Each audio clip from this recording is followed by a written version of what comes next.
नमस्कार दोस्तों। फिर हम एक नई वीडियो लेके आए नंबर सिस्टम से रिलेटेड, और इसमें हम जानेंगे कि इकाई का अंक कैसे निकालते हैं। अक्सर एनटीपीसी, रेलवे, एसएससी में भी, और जीडी, दिल्ली पुलिस या एसएससी जीडी में अक्सर एक ना एक सवाल जरूर आता है कि कोई अंक दिया होता है, मल्टीप्लिकेशन के 4-5 लंबी लंबी डिजिट दे देते हैं, या किसी अंक के ऊपर 2-3-4-5 घाते लगा देते हैं। फिर उनसे हम पूछते हैं कि इकाई का अंक क्या होगा। तो उस टोटल के टोटल इकाई के अंक के जितने भी पॉसिबल सवाल हो सकते हैं किसी भी एग्जाम में आने के लिए, उन तमाम सवालों को हम लेके आए हैं और आपके सामने बताएंगे कि कैसे इनको सॉल्व करना है। तो सबसे पहला सवाल है 476 गुणा 198 गुणा 556 गुणा 783 में इकाई का अंक क्या होगा। तो इस टाइप का जब भी कोई सवाल आता है तो सबसे पहले हमें क्या करना होता है कि इनका जो फर्स्ट डिजिट है, ये और ये, और बाकी अंकों का भूल जाओ। वो एग्जामिनर आपको सिर्फ कंफ्यूज करने के लिए इस टाइप से सवाल को देता है। आपको करना क्या है, जो फर्स्ट डिजिट है, यहाँ पर 8 है, यहाँ पे 6 है, यहाँ पे 3 है। 8 6 कितने हो गए, 48, 6 18। अब इनके भी पहले डिजिट का मल्टीप्लाई कर लो, 8 8 जा 64। यानी कि जो इकाई का अंक होगा वो क्या होगा, जो ये हमारा ये 4 आया है, यही इस चारों संख्याओं को अगर हम मल्टीप्लाई करेंगे और जो संख्या में जो हासिल होगी उस संख्या का इकाई का अंक क्या होगा, 4 होगा। यानी कि हमारा ऑप्शन बी ठीक है। अब इसके बाद हम देखते हैं नेक्स्ट टाइप का सवाल लेते हैं। ये एक सवाल है क्वेश्चन नंबर 2। इसमें हमें पता करना है कि इकाई का अंक क्या होगा। तो इकाई का अंक का ये जो मैंने पिछले सवाल में भी इसका जो प्रोसीजर बताया था वही सेम इसमें प्रोसीजर होगा। जो फर्स्ट डिजिट है 9, इसमें क्या है 2, इसमें भी 2 है, और इसमें क्या है 4। 9 दूनी 18 गुणा 2 गुणा 4, 18 दूनी 36 गुणा 4 और 6 चौक 24। यानी कि जो 4 है, जो 4 है, जो इन सारी संख्याओं को मल्टीप्लाई करने के बाद में जो इकाई का अंक आएगा वो 4 आएगा।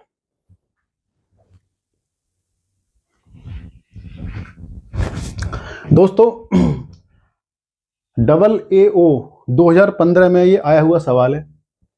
अब इसमें 2137 की पावर दे दी 753 में उसने पूछा है कि इकाई का अंक क्या है। अब दोस्तों जब भी इस टाइप के जो सवाल आते हैं कि ऊपर इतनी बड़ी घात हो लगी हुई हो, तो आपको लगेगा यार इतना लंबा कैलकुलेशन कौन करेगा। कैलकुलेशन करने की जरूरत नहीं है, हम बताते हैं इसका तरीका। टोटल जो हमारे पास नंबर हैं, हमारी जो 0 1 2 3 4 5 6 7 8 और 9, पूरा अर्थमेटिक, पूरा अंक गणित सिर्फ ये जो हमारे 10 डिजिट हैं इन्हीं से चलता है, इन्हीं से सारी संख्याएं बनती हैं।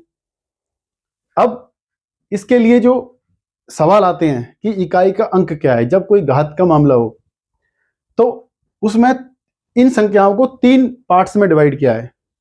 तो सबसे पहले हैं 2 3 7 और 8, दूसरा है 4 और 9, फिर लास्ट में है बच गया हमारा 0 1 5 और 6। जब भी जो अंक है ना, जो बेसिक अंक है यानी कि आधार अंक जिसको बोल सकते हैं, जब भी 2 3 7 8, जब भी ये जो आधार अंक होगा ना, जो ये लास्ट वाला जो अंक होगा 2 3 7 और 8 होगा, तो हमें क्या करना होता है, जो जितनी भी जो घात दे रखी है, जैसे इस संख्या में है 753, 753। तो इधर को भूल जाओ, ये जो लास्ट की जो संख्या है, जो लास्ट के 2 डिजिट हैं उनको 4 से डिवाइड करो। 4 से डिवाइड किया तो कितने होते हैं? 13 चौका 52 होते हैं। तो कितना रिमाइंडर बचेगा? 1। जितना रिमाइंडर बचता है, जितना रिमाइंडर बचता है, तो वो क्या होगी? उसकी वैल्यू होगी, वो उसी के ऊपर लगा देंगे। जो आधार अंक है, जैसे यहाँ पे 7 है, तो 7 का आधार अंक 7 है, तो 7 के ऊपर क्या लगा देंगे? 1। अब इस सवाल में जैसे हम देते हैं 2 1 3 7, इसमें क्या करना है? 7 की पावर 1 कर देना है। 7 की पावर 1 की वैल्यू कितनी होगी? 7 होगी। तो जो ये हमारा सवाल है, इसका उत्तर तो हो जाएगा सी ऑप्शन हमारा, कि 7 हो जाएगा।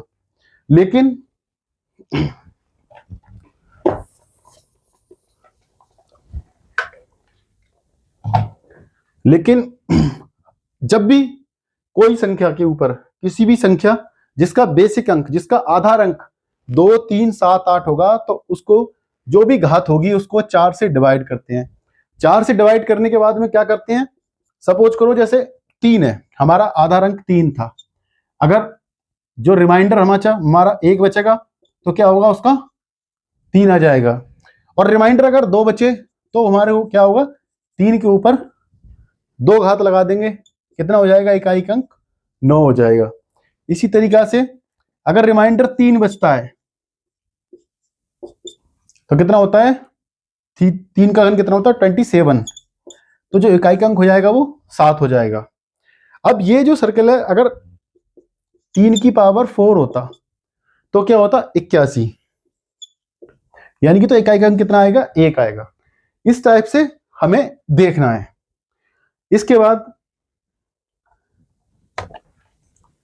इसके बाद जो रूल लागू होता है 4 और 9 के केस में, जब भी ऐसी कोई घात हो, किसी भी घात को, या 9 है, तो जब भी इकाई के अंक में जब आधार अंक किसी संख्या, जैसे हम संख्या ले लेते हैं यहाँ पे 392 और इसकी पावर दे रखी है 23, तो इस टाइप का कोई सवाल आता है, इस टाइप का जब भी कोई सवाल आता है तो हमें देखना होता है कि जो आधार अंक है, आधार अंक मतलब जो ये जो फर्स्ट डिजिट है, ये जो आधार अंक है, ये जो आधार अंक होता है, तो इस आधार अंक को जब 2 3 7 या 8 होगा तो हमें क्या करना है? जो घात दी हुई होती है, जैसे 23 यहाँ घात दी हुई है, इसको 4 से डिवाइड करेंगे, 4 पंजे 20, तो रिमाइंडर कितना आ जाएगा? हमें देखना है रिमाइंडर से, रिमाइंडर कितना आ गया? 3। तो यानी कि 2 की पावर 3, 2 की पावर 3। अब 2 की पावर 3 कितना हो गया? 2 गुणा 2 गुणा 2, यानी कि 8। जो इस टाइप के सवाल आएगा उसमें जो इकाई का अंक होगा वो 8 होगा। और ये जो सेम फार्मूला 2 3 7 8, इन तीनों जो चारों संख्याएं हमारी 2 3 7 8, इनमें अप्लाई होगा।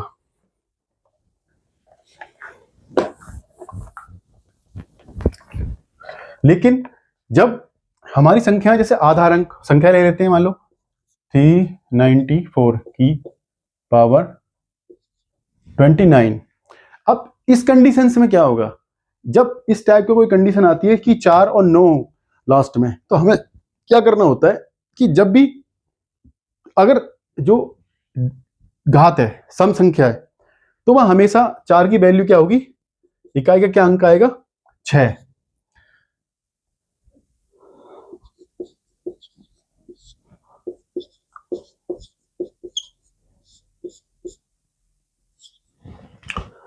अब ये क्या होता है, क्योंकि जब भी 4 का सम संख्या होगी, 4 का सम मतलब यानी कि 4 का वर्ग, तो 4 का वर्ग कितना होता है? 16। तो वो क्या होता है? इकाई का अंक उसमें हमेशा 16 आता है। लेकिन विषम, अगर 4 की पावर मान लो 3 कर दें हम यहाँ पे, तो क्या होगा? इसकी मल्टीप्लाई किससे करेंगे? 4, 16 चौका कितना होगा? 64, यानी कि इकाई का अंक क्या होगा? 4 होगा। तो जब भी सम घात होगी 4 के ऊपर, 4 और 9 दोनों केसेस में ये लगेगा 4 और 9 के ऊपर जब भी जो घात होगी वो सम संख्या होगी तो 6 आएगा, और विषम संख्या होगी तो 4 आएगा। 9 के केस में अगर सेम, ये तो हो गया 4 के केस में, अगर हम इसी को 9 के केस में ले लें कि 9 के केस में क्या होगा। अगर 9 के केस में सम संख्या होगी तो हमेशा 1 आएगा, क्योंकि क्यों आएगा, 9 गुणा 9 कितना होता है, 81। और अगर घात विषम संख्या है तो क्या आएगा, 9 आएगा। इसको क्यों, मतलब जैसे 9 की पावर 1 है तो कितना आएगा, 9। लेकिन अगर 9 की पावर 3 कर दें, क्योंकि विषम तो 3 है, अगर 2 हो जाएगा तो सम हो जाएगा। तो 9 की पावर 3 क्या हो गया, 9 ने 81 गुणा 9 यानी कि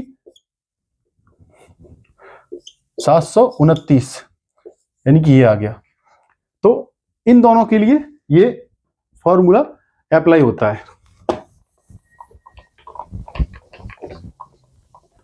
अब देखेंगे हम 0, 1, 5 और 6, ये वो संख्याएं हैं, ये सबसे आसान है। जो भी आधार अंक है आपका, जैसे सपोज करो 355 की पावर 498, ये दे दिया। अब बताओ इसमें क्या होगा, इकाई का अंक। कभी भी जो आधार अंक है लास्ट का, यानी कि आधार अंक होता है हमारा सबसे लास्ट वाला अंक या सबसे पहला अंक, 0 होगा, 1 होगा, 5 होगा, 6 होगा, तो जो ये जो है नंबर है वो ही नंबर उसका इकाई का अंक भी होगा, चाहे उसके ऊपर घात 1 से लेके 1 लाख तक कितनी भी हो। तो यहाँ पे इसका क्या होगा, इकाई का अंक 5 ही होगा। अब हम एक सवाल लेते हैं ऐसी घात से जुड़ा हुआ।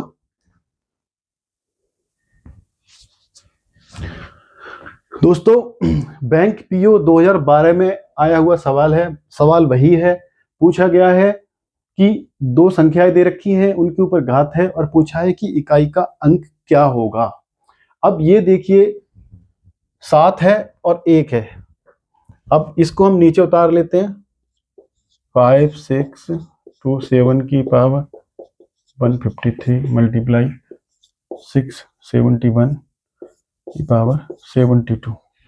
अब देखो दोस्तों, हमने 1 के लिए क्या फॉर्मूला बताया था कि इकाई का अंक जब आधार अंक 1, 0, 5 और 6 होता है तो इकाई का अंक सेम टू सेम रहता है। तो यहां तो हमें क्या करना है, 1 का 1 लिख देना है।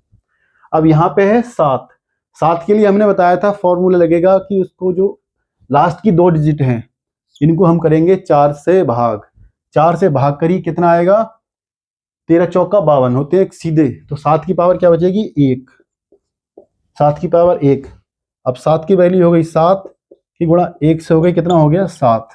उत्तर क्या हो जाएगा भाई साहब, हमारा सी ऑप्शन ठीक है। इसके बाद हम दूसरा सवाल लेते हैं।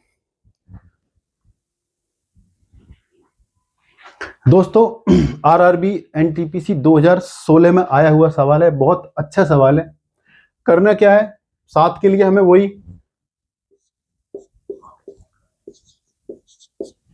7 का हमेशा वही फॉर्मूला लगता है, जो घात दी है उसको 4 से डिवाइड करेंगे, बटे 4 कर दो, 4 से करोगे इसको, 4 दूनी 8, 1 15, तो क्या बचेगा रिमाइंडर हमारा 3। तो क्या हो जाएगा, 7 की पावर 3 माइनस क्या है 3, 3 में भी वही हमारा वही फॉर्मूला लगता है। तो इसको हम करेंगे 4 एकम 4 और 18, तो क्या बचेगा, रिमाइंडर बचेगा हमारा 2। तो 3 की पावर कितना हो जाएगा 2। तो यहां पे लिखेंगे कितना होता है 7 सत्ते 49 और गुणा 7 से कर लेंगे, माइनस 3 की पावर 9 हो जाएगा। तो 9 सत्ते 63 का 3 और 7 चौक 28 और 6 343 माइनस 9। अब हमें लेकिन कंफ्यूज नहीं होना, देखो 343 आ गया तो हमें तो सिर्फ लास्ट का जो अंक है ना ये लेना है। अब हमें क्या करना है, 3 माइनस 9। देखो जब भी इस टाइप की, अभी देखो ये सवाल आया क्यों है, बड़ा सिंपल सा सवाल है, लेकिन आरआरबी एनटीपीसी के एग्जाम में क्यों दिया है। अब एग्जामिनर ने आपको कंफ्यूज करने के लिए 3 लाख रख दिया।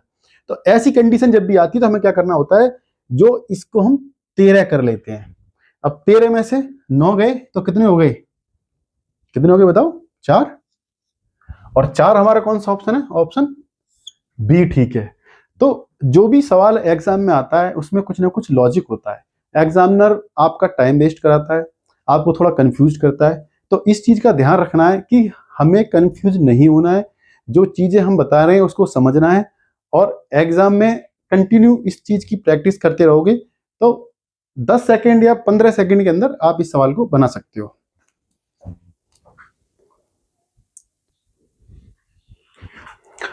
दोस्तों बैंक पीओ 2010 के एग्जाम में आए हुए सवाल है, देखने में इतनी बड़ी बड़ी घात दे दी है ऊपर कि बच्चे कंफ्यूज हो जाएंगे, लेकिन मैंने आपको बताया था कि जब भी 5, 1, जब भी किसी संख्या का आधार अंक हो, उसके ऊपर चाहे कितनी भी घातें हो, हमें उनसे कुछ लेना ही नहीं है, उसका क्या होगा, आधार अंक क्या हो जाएगा, 5। तो इसका तो 5 आ गया, यहाँ 1 है तो 1 आ गया, अब बच गया 4। 4 के केस में हमने बताया था कि जब जो घातें हैं वो अगर सम है तो क्या होगा, उसका 6 होगा, और अगर विषम है तो क्या होगा, 4 होगा। अंडरस्टूड है, बस ये दो ही होते हैं, क्योंकि देखो 4 में 4 आ गया, 4 का वर्ग कर दिया तो कितना आएगा, 16। 16 में कितना आएगा, 6 हो गया इकाई का अंक, और उसका अगर क्यू कर दिया तो 4 का क्यू कितना होता है, 64, तो फिर 4 आ जाएगा। तो इस टाइप से सीरीज चलती रहती है, हमेशा 4 और 6, 4 और 6 ही हमेशा आता है। तो अब यहाँ पे 4 है और यहाँ पे विषम है घात, तो क्या हो गया, तो 4 आ जाएगा, मल्टीप्लाई 4, 4 पंजे कितना हो गया, 20, यानी कि 0, यानी कि जो हमारा इकाई का अंक होगा 0 होगा। लेकिन इस टाइप के सवाल कभी भी आए, जैसे सपोज करो इसमें आगे और कुछ घात दे देते, जैसे 879 की पावर 25 या एक्सेट्रा कुछ भी दे सकते थे। इस टाइप के सवाल में एक चीज और नोटिस कर सकते हो आप, जिसमें 5 हो, जिसमें किसी भी एक संख्या में आधार अंक 5 हो, अगर कहीं पे 5 है और दूसरी एक आधार अंक कोई सम संख्या है, सम संख्या मतलब जैसे कोई भी 2 हो, 4 हो, 6 हो, 8 हो, तो उस कंडीशंस में क्या होगा, हमेशा जो इकाई का अंक होगा वो 0 होगा। क्यों होगा, उसके पीछे रीजन बताता हूं। जब भी 5 से 2 की गुणा होगी तो क्या होगा, 10, 5 से 4 की होगी क्या होगा, 20 होगा। जब एक बार 0 आ गया तो फिर लास्ट तक इकाई का अंक 0 ही रहेगा। तो उस कंडीशंस में आप उसको देखते ही क्लिक कर सकते हैं कि भाई एक आधार अंक हमारा 5 है और दूसरा आधार अंक एक सम संख्या है, तो उसका जो ऑप्शन होगा वो 0 हमें देखते ही ठीक करना है। तो इसके आगे एक और सवाल लेते हैं। दोस्तों आरआरबी एनटीपीसी 2018 में ये आया हुआ सवाल है, और सवाल के ऊपर घातें इतनी चढ़ा दी है कि बच्चा देखते कंफ्यूज हो जाए कि भैया ये कैसे होगा, 2-2 हजार घातें दे दी। अब देखो एक बहुत सिंपल सा लॉजिक है,